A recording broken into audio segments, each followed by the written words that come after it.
Morning, everyone. Thanks so much for tuning into this week's blog and going through it.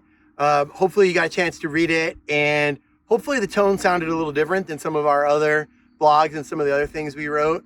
Hopefully it sounded a little strong and came off as if we were just a little bit annoyed by the whole thing and what was going on, because that was the intention. That's sort of what we were going for. Excuse the out of breathness. We just got done with a little bit of a bike ride that John made slightly more uphill than was the plan. It's good turns. though. It's fine. You had a good walk? Yeah, it was. Stroll through the woods.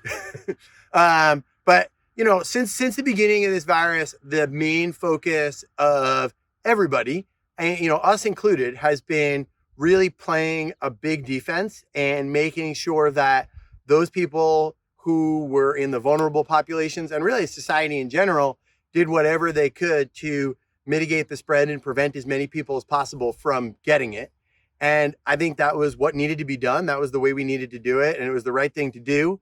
But I think that now, as little as we know about this virus, as we learn more and more about the people who are severely affected by it, the people who unfortunately are losing their life to it, there is a lot that we know about that and what the risk factors are. And basically it comes down to some pretty easy to modify factors.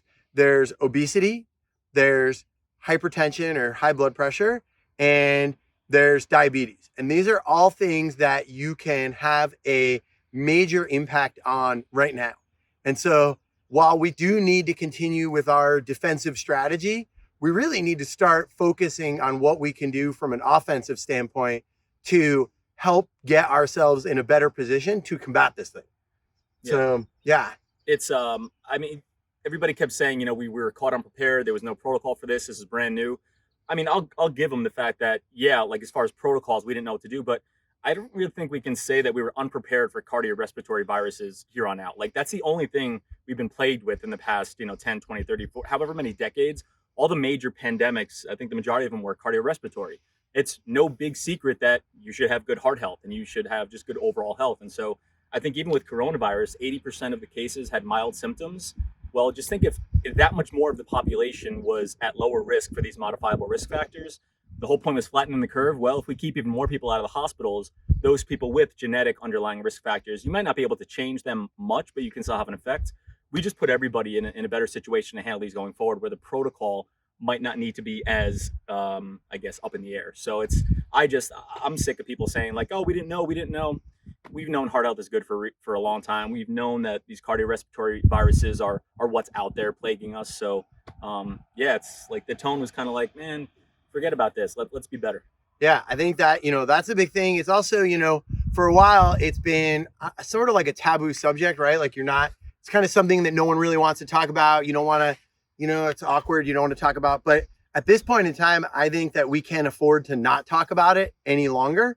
And it needs to start from the bottom. It needs to start at families. It needs to start like in your own home. And then it needs to spread all over the place. It needs to spread to your extended family. It needs to spread to your friends and your network of people there.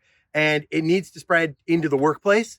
We've got to do a better job as a society of combating these things and knowing what's going on and taking responsibility for our own health. Yeah. I think, for too long, it's been, all right, I got high blood pressure. I'm on this pill. I take this. And yeah, there are some people with genetically high blood pressure, but you know what? If they improved some of the modifiable factors, activity level, diet, exercise, all these things, they might not be able to get as low a blood pressure as John or I, who don't have genetically high blood pressure, but they could still be in a better spot. Yeah. And so I think it's time we got to stop using these different excuses, and we got to stop saying that these are hard things to talk about, or that we shouldn't blame people's weight, or we shouldn't talk about these things. I think it's time that we start to say that those things are the reason why we're in the position we're in now. And they're the reason why we're having so much trouble fighting this, and that so many people are being so severely affected. And so we need to sort of get up and do something about it. Yeah. Let's ditch the old guidelines. I think the old health guidelines are even a little too lax. Only, 3 45-minute sessions of cardio a week of moderate cardio. Let's be honest, that's not enough. Right. Like, we got to be better.